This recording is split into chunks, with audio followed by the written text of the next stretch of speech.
स्वागत है आप सभी का अपना प्यारा सा YouTube चैनल तनवीर सर पर। दोस्तों, आपको दिख रहा होगा यहाँ पे ये चैप्टर कौन सा है? समांतर श्रेणी, अर्थमेटिक प्रोग्रेशन इसको इंग्लिश में बोला जाता है और शॉर्ट फॉर्म में एपी। ए से अर्थमेटिक, पी से प्रोग्रेशन, तो अर्थमेटिक प्रोग्रेशन हो गया और हिंदी में बोलते हैं इसको समांतर श्रेणी और शॉर्ट फॉर्म में बोला जाता है एपी। अब इसका डिफिनेशन क्या होता है, परिभाषा क्या होता है एपी का?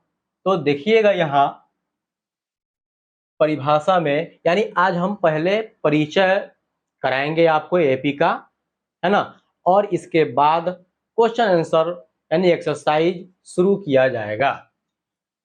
तो परिभाषा में क्या है कि संख्याओं का ऐसा सीक्वेंस, मतलब श्रेणी, है ना, संख्याओं का ऐसा सीक्वेंस जिसके किसी पद यानी टर्म, पद और उसके पूर्व पद का अंतर, एक तो टर्म होगा जैसे 1 2 3 4, ये एक टर्म हो गया, सीक्वेंस हो गया 1 2 3 4 5, और उसमें भी मान लीजिए अगर हम 3 कहते हैं तो 3 से पहले भी तो है, पूर्व है, पूर्व मतलब पहले। तो वही चीज यहाँ कह रहा है कि जिसके किसी पद और उसके पूर्व पद का अंतर हमेशा नियत हो, यानी कि कांस्टेंट हो। नियत मतलब कांस्टेंट, है ना, स्थिरांक हिंदी में बोलते हैं उसको, जिसका वैल्यू कांस्टेंट हो, समांतर श्रेणी कहलाता है, यानी अर्थमेटिक प्रोग्रेशन एपी। ओके, तथा यह नियत अंतर यानी वह जो कांस्टेंट वैल्यू जो होता है, डिफरेंस जो होता है, कौन सा? जो कांस्टेंट वैल्यू होता है वह क्या कहलाता है? सार्वंतर, यानी कॉमन डिफरेंस, जो दोनों के बीच में कॉमन होता है, कॉमन डिफरेंस जो होता है, अंतर जो होता है सबके बीच में, यानी पूर्व पद के बीच में जो अंतर होता है वह क्या कहलाता है भाई? तो उसका सार्वंतर कहलाता है, कॉमन डिफरेंस कहलाता है। और कॉमन डिफरेंस को स्मॉल डी से सूचित किया जाता है, लिखा जाता है। जैसे एग्जांपल में देखिएगा 1 4 7 10 13 डॉट डॉट डॉट, यानी और भी आगे आप जा सकते हैं 13 के बाद, लेकिन इसमें देखिएगा कि 1 4 7 10 13 एक कांस्टेंट डिफरेंस आ रहा है इसमें। जैसे 4 में से पहले घटाइए, 4 के पूर्व में घटाइए, यह तो एक सीक्वेंस दे दिया, यह एक सीक्वेंस दे दिया जो ये बोल रहा है कि संख्याओं का एक ऐसा सीक्वेंस, तो यह एक सीक्वेंस हो गया। और इसमें कह रहा है कि जिसके किसी पद और उसके पूर्व पद का अंतर, मान लीजिए इसमें हम 7 ले लें तो यह एक पद हो गया, टर्म हो गया, और इसके पूर्व पद का, टर्म का मतलब 4 का अंतर, जैसे 7 में से 4 घटाइए तो 3 आएगा, यह क्या होता है? कांस्टेंट होता है, और यही इसका सार्वंतर कहलाता है, कॉमन डिफरेंस कहलाता है। देखिएगा सिर्फ 7 और 4 में ही से नहीं, आप किसी में से भी घटा कर देख लीजिए, लेकिन पहले वाला, जस्ट पहले वाला, ये नहीं कि सबसे आखिरी वाला में घटा लीजिए, आखिरी वाला में से पहले वाला, ऐसा नहीं है ना। तो 13 अगर हम लेते हैं तो इसके जस्ट पहले यानी इसके पूर्व वाला पद घटाइए, तो 13 में से 10 घटाइए 3, 10 में से 7 घटाइए 3, 7 में से 4 घटाइए 3, 4 में से 1 घटाइए 3, यानी सभी का अंतर यहाँ पे क्या आया भाई? 3 आया। मतलब यह बदल नहीं रहा है, वेरिएबल नहीं है ना, जो बदल जाता है वही ना वेरिएबल होता है, यह वेरिएबल नहीं है, नॉन वेरिएबल है, मतलब कांस्टेंट वैल्यू है, यह बदल नहीं रहा है। 3 वही कह रहा है कि वह कांस्टेंट हो तो वह समांतर श्रेणी कहलाती है, तो यह समांतर श्रेणी में आएगा। और इसका जो डिफरेंस अभी हमने आपको निकाल करके बताया वह क्या कहलाएगा? इस श्रेणी का यानी इस एपी का हम कहेंगे कि यह एपी में है, और इसका सार्वंतर यानी कि common difference d equal to 3 होगा। ओके, मुझे लगता है आप लोग समझ गए होंगे। चलिए आगे बढ़ते हैं हम। अब कहता है किसी एपी का प्रथम, द्वितीय, तृतीय, भाई प्रथम माने पहला, द्वितीय का मतलब दूसरा, तृतीय का मतलब तीसरा, डॉट डॉट डॉट, इसी तरह से आगे भी बढ़ रहा है। पदों को क्रमशः किस तरह से हम लिखेंगे, दिखाएंगे, दर्शाएंगे, सूचित करेंगे भाई उसको शॉर्ट फॉर्म में। तो T1, T2, T3, यानी टी से तनवीर नहीं समझना है, क्या तनवीर सर का चैनल है, तनवीर सर जो आपके लिए जो चैनल बनाए हैं 10th क्लास के लिए स्पेशल, नहीं तो ये तनवीर तनवीर ऐसा नहीं सोचना है भाई। टी का मतलब है यहाँ टर्म, और टर्म को हिंदी में बोलते हैं, टर्म का मतलब होता है हिंदी में पद, यही पद जो आ रहा है डिफिनेशन में।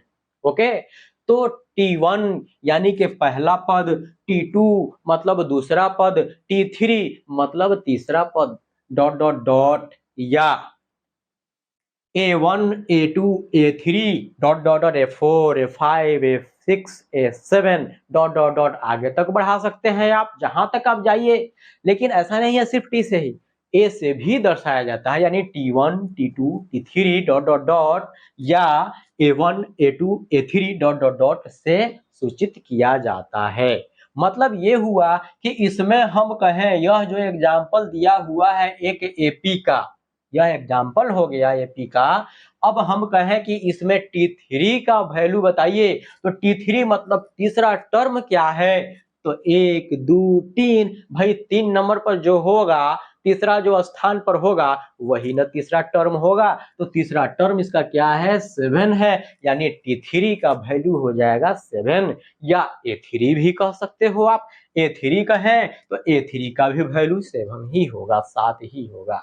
इसके लिए आप फ्री हैं, स्वतंत्र हैं, इसके लिए आपको बाध्य नहीं की जा रही है, और ये नहीं कहा जा रहा है, इसके लिए कोई कंडीशन नहीं रखा गया कि आप ए ही लिखिए या टी ही लिखिए। हाँ, एक बात का हमेशा ख्याल रखना होगा कि यदि क्वेश्चन जो है टी के रूप में दिया हुआ है अगर स्पेशल, तो हम टी के रूप में ही बनाएंगे, T1, T2, T3 करके ही बनाएंगे। अगर क्वेश्चन को A1, A2, A3 के रूप में दिया हुआ है तो हम ए के रूप में ही बनाएंगे, यानी जिस रूप में वह दिया होगा हम उसी रूप में क्या करेंगे, उसको सोल्व करेंगे।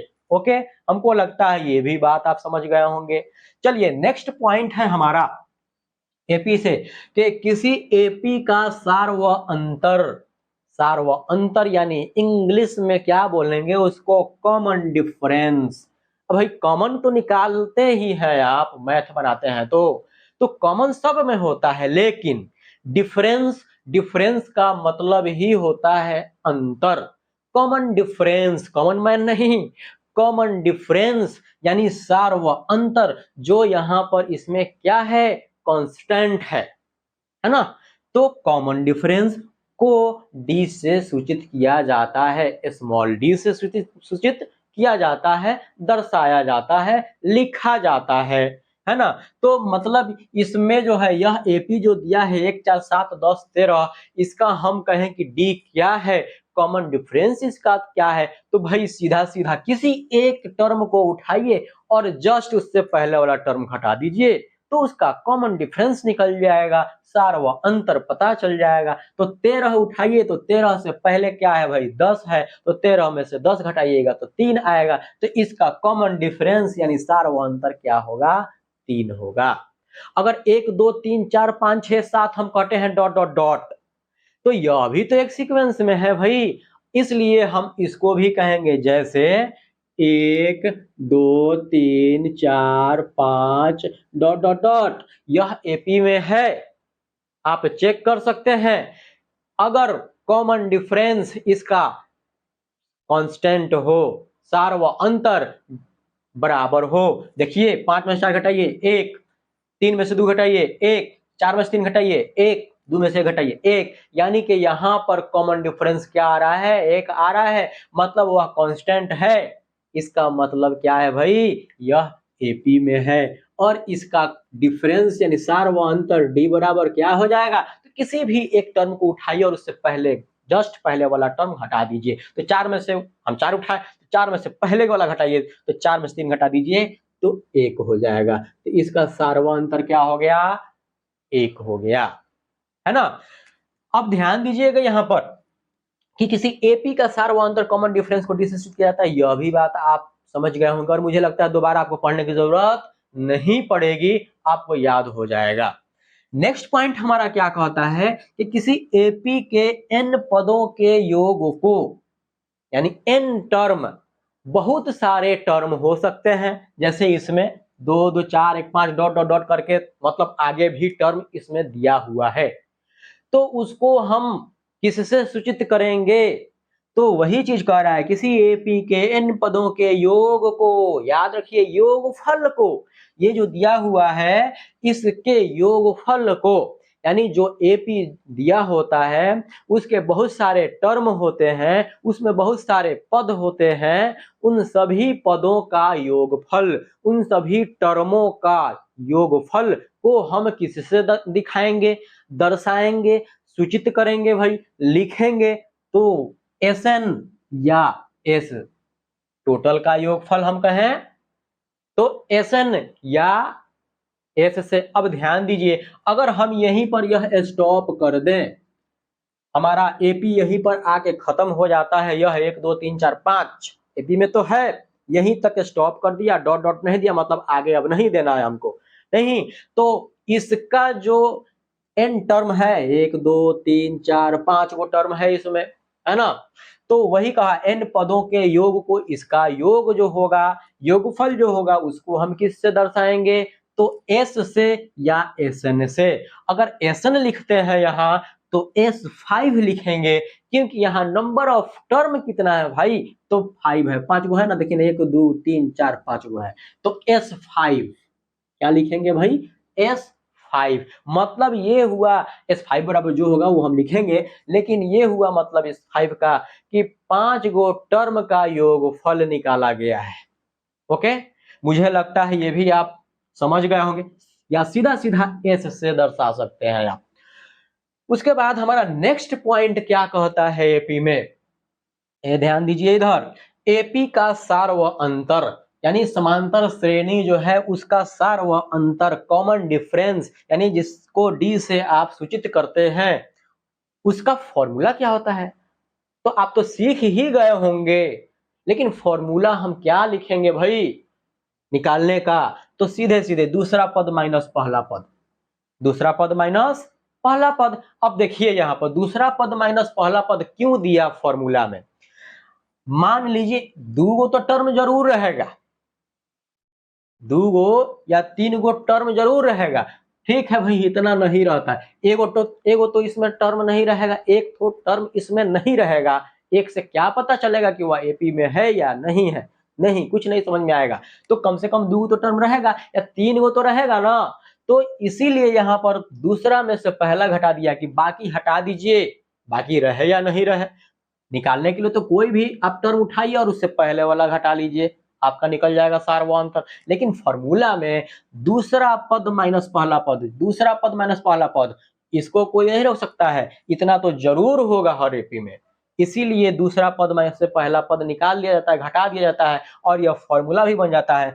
तो एपी का सार्वंतर डी इक्वल टू दूसरा पद माइनस पहला पद, या D equal to A2 minus A1, या आप ऐसे भी कह सकते हैं T2 माइनस T1, मतलब दूसरा टर्म माइनस पहला टर्म, A2 माइनस A1 दूसरा पद माइनस पहला पद, घटाइएगा तो उसका सार व अंतर मिल जाएगा। अब हमारा नेक्स्ट पॉइंट क्या कहता है, ध्यान दीजिएगा,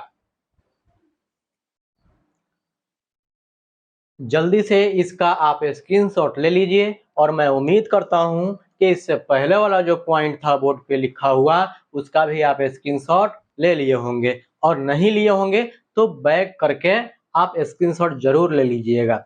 देखिएगा नेक्स्ट पॉइंट क्या कहता है कि ऐसा सीक्वेंस जिसका nवां पद an प्लस बी के रूप में हो, यानी कि कोई ऐसा भी क्वेश्चन हो सकता है एपी का जो an प्लस बी के रूप में दिया जा सकता है, दिया गया हो, तो वह एपी में होगा।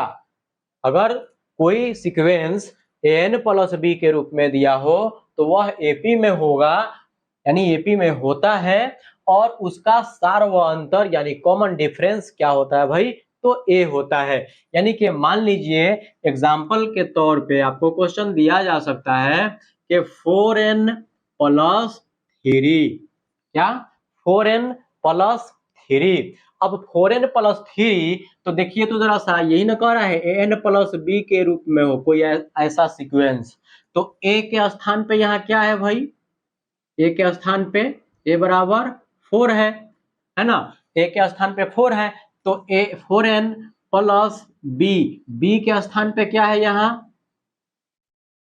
3 है, तो यह क्या है एक एपी के रूप में है ना। और इसमें अब ये तो टर्म बाय टर्म नहीं है, तो इस तरह का इस दिया रहा है क्वेश्चन, तो इसमें कॉमन डिफरेंस निकालना होगा, तो वही कह रहा है कि इसका सार्वअंतर ए होता है। यानी कि ए के स्थान पर, ए के जगह पर जो इसमें होगा दिया होगा क्वेश्चन में, वही उसका क्या हो जाएगा, कॉमन डिफरेंस हो जाएगा। यानी कि इसका डी क्या हो जाएगा भाई, कॉमन डिफरेंस, यानी डी बराबर 4 हो जाएगा। इसका डी क्या हो जाएगा, 4 हो जाएगा। चलिए नेक्स्ट हमारा है वेरी वेरी इंपॉर्टेंट, यानी एपी जो है और एपी का वेरी वेरी इंपॉर्टेंट टॉपिक क्या है भाई, तो उसका फॉर्मूला है। फॉर्मूला ही इतना हम लोग परिचय इसके बारे में जान लिए, इंट्रोडक्शन हम लोग जान गए, इंट्रोड्यूस आपको करा दिए, लेकिन अभी तक आप फॉर्मूला नहीं जाने हैं तो अधूरा है, आप बना ही नहीं पाइएगा एपी, है ना। एपी का प्रॉब्लम जो है सोल्व ही नहीं कर पाइएगा। तो देखिएगा ये इंपॉर्टेंट है, ये बात, ये फॉर्मूला जो है, बात तो जितना था सब याद रखना है, लेकिन फॉर्मूला को भी याद रखना है। फॉर्मूला कब याद रहेगा, जब इससे पहले वाला टॉपिक पॉइंट जो हमने आपको समझाया है वो ध्यान में रखिएगा, तब जाके ये फॉर्मूला भी याद रहेगा और आपको फॉर्मूला समझ में भी आएगा कि कौन सा फॉर्मूला हम कहाँ पे यूज करेंगे। अब देखिए पहला नंबर है, ये सम इंपॉर्टेंट फॉर्मूला है, वेरी वेरी इंपॉर्टेंट फॉर्मूला है। ये क्या है भाई, वेरी वेरी इंपॉर्टेंट फॉर्मूला है। Tn इजकल टू क्या, Tn equal to a plus N minus one into d. Tn equal to a plus N minus one into d, जहां मतलब इसमें a क्या है भाई, तो प्रथम पद है, a यह जो दिया हुआ है यह प्रथम पद है, फर्स्ट टर्म है, तथा n क्या है, यह n, चाहे यह n जो है पदों की संख्या है ना। ये फॉर्मूला याद रखिएगा, Tn equal to a plus N minus one into d, जहां a इजकल टू प्रथम पद तथा n क्या होता है, पदों की संख्या। दूसरा नंबर है कि n है ना, n वही पदों की संख्या, तो n बराबर निकालना होगा, पदों की संख्या निकालना होगा, तब क्या करेंगे, ये वाला फॉर्मूला हम यूज करेंगे, यानी 2 नंबर, n बराबर l minus a by d plus 1। क्या है, n बराबर l minus a by d plus 1, जहां l क्या है, तो अंतिम पद है, l अंतिम पद है, a आपको पता है ही प्रथम पद, d क्या है भाई, तो कॉमन डिफरेंस है ना। इसमें n नंबर ऑफ टर्म निकालना होगा, तब ये फॉर्मूला यूज करेंगे। डायरेक्ट जहां पे अंतिम पद दिया हो और पहला पद दिया हो और d दिया हो कॉमन डिफरेंस, तो ये फॉर्मूला यूज कर लेंगे, n equal to l minus a by d plus 1। अब देखिएगा तीसरा number formula, Sn equal to, वही Sn की बात की जा रही है जिसमें हम इससे पहले वाला जो है अभी जो बोर्ड पर था उसमें एक पॉइंट आया था, Sn यानी कि टर्म जो होगा, बहुत सारा AP जो होगा उसके टर्मों का योगफल निकालना, योगफल को हम किससे सूचित करते हैं, तो Sn से। तो वही Sn अब निकालेंगे कैसे भाई, सूचित तो Sn से करते हैं योगफल के लिए, लेकिन वो योगफल निकालेंगे कैसे, तो उसका फॉर्मूला आता है, तो वो फॉर्मूला क्या है, Sn equal to n by two into two A plus N minus one into d. क्या है भाई, Sn equal to n by two into two A plus N minus one into d, या short form इसका क्या होगा, अगर अंतिम पद और पहला पद दिया हो तब, तो Sn equal to n by two into a plus l. क्या है, Sn equal to n by two into a plus l, अगर पहला टर्म और अंतिम टर्म यानी आखिरी टर्म, यानी पहला पद और आखिरी पद दिया हो, अंतिम पद दिया हो, तब डायरेक्ट ये फॉर्मूला हम यूज कर लेंगे Sn के लिए, यानी योगफल निकालने के लिए, n बाई टू इंटू प्रथम पद प्लस अंतिम पद, और नहीं तो अगर ये ऐसा नहीं दिया हो अंतिम वाला, तब Sn equal to n by two into two A plus N minus one into D वाला हम यूज करेंगे। नेक्स्ट है पॉइंट नंबर 4 है, कहता है यदि ए बी सी यह 3 ही टर्म के लिए दिया है, चौथा नंबर याद रखिएगा, यह 3 ही टर्म के लिए दे रहा है, 3 से ज्यादा नहीं, क्योंकि उसी पर लागू होगा। यह कहता है कि ए बी सी किसी एपी के 3 लगातार पद हैं, ए बी सी किसी एपी के 3 लगातार पद दिए हो, 3 ही, लेकिन तब एबीसी के दिया हो, तब क्या कंडीशन बनता है यहाँ पे, अगर इसको सोल्व किया जाए तो बी में से ए यानी बी माइनस ए बराबर सी माइनस बी हम लिख सकते हैं, क्योंकि बी में से ए घटाएंगे और सी में से बी घटाएंगे तो इसका सार्वंतर जो आएगा वह बराबर ही होगा। इसलिए हम लिख सकते हैं B minus A equal to C minus B, इतना तो लिख सकते हैं, आराम से लिख सकते हैं भाई। तब बी, ये इधर माइनस बी है, इधर लेके आएंगे बराबर के पहले तो माइनस बी आ जाएगा, तो यह क्या हो जाएगा, प्लस बी हो जाएगा, इक्वल टू पहले से है सी और यह माइनस ए बराबर के दूसरे तरफ जा रहा है तो क्या हो जाएगा, प्लस ए हो जाएगा, तो हो जाएगा सी प्लस ए। अब बी और बी मिल करके बी भी जब जुटेगा तो यह टी बी हो जाए, टू बी हो जाएगा, है ना, यानी बी और बी मिल करके जुट करके two B equal to C plus A हो जाएगा। अब 2 और b गुना हो गया तो b equal to C plus A by 2, क्योंकि आपको पता है कि गुना जो होता है बराबर के दूसरे तरफ जाता है तो भाग हो जाता है ना, भाग में बदल जाता है, तो b equal to C plus A by 2, यानी कि यह एक फॉर्मूला यहाँ पे मिल गया, है ना, यह एक फॉर्मूला मिल गया यहाँ पर आपको, ठीक है। लेकिन अब इससे ये समझ में आ रहा है आपको कि b equal to C plus A by 2, अगर मान लीजिए आपको दे दे क्वेश्चन में कि 2 और ये खाली स्थान दे दे और इधर दे दे 26, ध्यान से देखिए 2 खाली स्थान और 26 दे दे, ये एग्जाम्पल है। अब एपी का यह 3 गो लगातार पद दे दिया, यानी कि ए यहाँ क्या है 2 है, बी क्या है खाली स्थान है भाई, यही तो पता करना है इसमें, और सी क्या है तो 26 है। ये फॉर्मूला देखिए, ए बी सी किसी एपी के 3 लगातार पद है, वही ए बी सी किसी एपी के 3 लगातार पद है, लेकिन बीच वाला भाग इसमें पता नहीं हो, मतलब बीच वाला टर्म जो है, बीच वाला पद जो है, बीच वाला हिस्सा जो है वही पता नहीं है, मतलब वह क्या है बी है, यह पता नहीं है, हमको क्या करना है, ज्ञात करना है, पता करना है। तब ऐसे सिचुएशन में ये वाला फॉर्मूला लगेगा, इसलिए इसको कैलकुलेट करके यहाँ पे हमने दिखाया आपको कि b equal to C plus A by 2। ऐसे क्वेश्चन जब दिए जाएंगे 3 लगातार टर्म वाले और बीच वाला मध्य भाग वाला जो मध्य टर्म जो है, बीच वाला टर्म जो है वह पता नहीं होगा, तो यह फॉर्मूला हम यूज करेंगे। तो b इक्वल टू सीधा सीधा यहाँ क्या करेंगे हम, b equal to formula use करेंगे c प्लस ए बाई 2, क्या c प्लस ए बाई 2। अब देखिएगा c प्लस ए बाई 2 यानी कि c प्लस ए, ये वाला c प्लस ए, यानी कि c प्लस ए क्या है 26 और a है, तो 26 प्लस a क्या है 2 है, बाई 2 है, इक्वल टू जोड़िएगा तो 26 2 28, अब बट्टा 2 तो कटेगा, 14 दूना 28 इक्वल टू क्या आ गया 14 आ गया, मतलब इसमें जो है यहाँ पर क्या हो जाएगा, बीच वाला हिस्सा 14 हो जाएगा। अब देख लीजिए यह एपी है कि नहीं, बिल्कुल होगा, 14 में से 2 घटाइए तो 12 आएगा, 14 में से 2 घटाइए तो भी 12 आएगा, या 26 में से 14 घटाइए, 26 माइनस 14 घटाइएगा तो भी 12 हो जाएगा, देख लीजिए 2 4 6, एक और एक 2 तो भी 12 आ गया, यानी कि यहाँ पे डी बराबर क्या आ जा रहा है भाई 12 आ जा रहा है, कॉमन डिफरेंस इसका 12 मिल रहा है, इसका मतलब यह सही है, यह फॉर्मूला ऐसे क्वेश्चन पर क्या होंगे,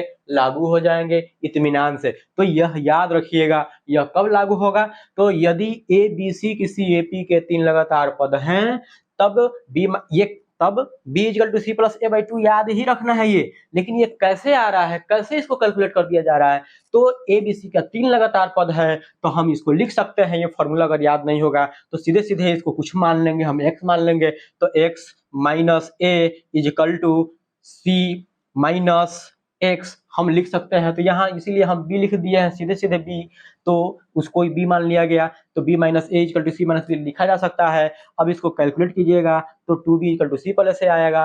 अब b equal to C plus A by 2 यह फॉर्मूला के रूप में कन्वर्ट हो जा रहा है, इसलिए यह फॉर्मूला यहाँ पे लगा दिया जा रहा है। ओके, बात समझ में आ गई होगी। अब नेक्स्ट टर्म देखिएगा, जरा सा नोट में याद रखिएगा। यहाँ पे ये कहता है आपको कि T1 इक्वल टू सीधे सीधे पहले दे दिया A, और T2 equal to A plus D, है ना, और T3 equal to A plus 2D, और T4 equal to A plus 3D, dot dot dot dot ऐसे ही बढ़ते बढ़ते T100 इक्वल टू यानी T100 equal to A plus 99D। ये और भी बढ़ सकता है, जितना आप बढ़ा लीजिए, है ना, लेकिन हम यहीं तक स्टॉप किए हैं आपको समझने के लिए। देखिए ये कुछ इस तरह से मिल रहा है, ये वाला फॉर्मूला पहला वाला फॉर्मूला पे सेट हो रहा है। Tn equal to A plus n minus 1 into D, यानी कि जो भी टर्म हमको निकालना होगा, जो भी टर्म हमको निकालना होगा, तो हम क्या करेंगे, मान लीजिए, ध्यान दीजिए यहाँ पर एग्जांपल के तौर पे, हम मिटाएंगे तो नहीं क्योंकि आपको स्क्रीनशॉट भी लेना है। मान लीजिए यहाँ पे देखिएगा 2 4 6 8 10 dot dot dot dot dot ऐसे ही दिया हुआ है। इसमें कौ गो टर्म दे दिया भाई, यह एक एपी हो गया क्योंकि 2 का अंतर हो रहा है यहाँ पर। अब देखिए 2 4 6 8 10 1 2 3 4 5, इसमें 5 गो टर्म दे दिया, यह एक एपी है, 5 गो टर्म दे दिया। और इसमें कह रहा है कि आप 5 गो नहीं, इसका 15वां पद क्या होगा वह ज्ञात करना है, यानी कि 15वां टर्म, यानी कि T15 हमको क्या करना है, सॉरी ऐसे लिखिए आप इसको, T15 ऐसे लिखिए, T15वां यानी 15वां टर्म हमको ज्ञात करना है। तो सीधे सीधे ऐसे ही बना लेना है आपको T15। अब T15 तो देखिए इसका क्या है, A प्लस, जैसे ये जो आ रहा है T2, तो A प्लस उससे पहले एगो लग रहा है T3, A प्लस 2D, यानी कि 15 से पहले एगो कम, 3 से पहले एगो कम हो जाएगा, यानी कि 14, ये 14 हो जाएगा, है ना। T15 equal to A plus 14D, A plus 14D। देखिएगा इसमें यहाँ पे जो है यही वाला फॉर्मूला हो रहा है, लेकिन इसको और शॉर्ट टर्म में हमने आपको यहाँ नोट में बता दिया कि आप ऐसे याद रखिएगा सीधे, क्योंकि वो कैसे आ रहा है, T15 बराबर A प्लस 14D, ये देखिएगा इसी पर आ रहा है ये Tn, तो Tn हो जा रहा है यहाँ पर ये Tn, है ना। अब Tn इक्वल टू यानी कि T हमारा क्या है भाई 15, ये T15 इक्वल टू A क्या है इसमें, तो 2 है यहाँ पर A, यानी कि 2 लीजिए, 2 प्लस, या उसको भी मत समझिए आप अभी, A प्लस लिखा है यहाँ, A plus n minus 1, A plus n minus 1 into D, तो n कितना है 15 माइनस 1 इंटू डी, तो A प्लस n माइनस 1 यानी कि 15 माइनस 1 14 और D, तो A प्लस 14D आ गया कि नहीं, तो T15 equal to A plus 14D, यानी कि ये जितने भी ये टर्म जो दिया हुआ है शॉर्ट फॉर्म में, ये सारे के सारे इसी फॉर्मूला पे सेट हो रहा है। यह ऐसे हो रहा है हकीकत में, ये वाला जो लिखा हुआ है ये इस फॉर्मूला पे सेट हो रहा है, तब जाके बन रहा है, यानी ऐसे ही होगा, एगो कम कर देना है और D में गुना कर देना है। अब देख लीजिए सीधे सीधे T15 इक्वल टू, तो T15 इक्वल टू पहला टर्म इसका क्या था, 2 था, प्लस 14, यानी कि 15 से एगो कम कर देना है 14, यानी जो भी टर्म ज्ञात करना हो उससे एगो क्या कर देना है, कम कर देना है। अगर 16वां टर्म, अगर 95वां टर्म ज्ञात करना होता तो क्या हो जाता, 95 से वो कम कर देते 94, 94 गुना डी हो जाता, है ना, लेकिन पहला टर्म में जुट जाता उसमें। तो A प्लस यानी 2 प्लस 14 इंटू डी, तो डी इसका क्या है भाई, तो डी निकालिए, 4 माइनस 2 बराबर 2, है ना, तो इसका क्या हो जाएगा गुना 2। अब गुना कीजिएगा, देखिए तो 2 प्लस 14 दूना 28, तो 28 2 30, इसका 15वां टर्म क्या आ जाएगा भाई, 30 हो जाएगा इसका आंसर। मुझे लग रहा है कि अब आप लोग जो है एपी के बारे में बहुत ही अच्छा से समझ गए होंगे, अच्छी तरह से आपको समझ में आ गया होगा, फॉर्मूला याद कर लीजिएगा। अब हम जो है एक्सरसाइज इसी फॉर्मूला के आधार पर बनाएंगे। और हाँ, अगर आप मेरे चैनल पे पहली बार आए हैं और नए हैं तो प्लीज इसको सब्सक्राइब कीजिएगा, बेल आइकन पे प्रेस कीजिएगा ताकि नेक्स्ट वीडियो का नोटिफिकेशन आपको मिल जाए। तब तक के लिए हम मिलते हैं नेक्स्ट वीडियो में भाई।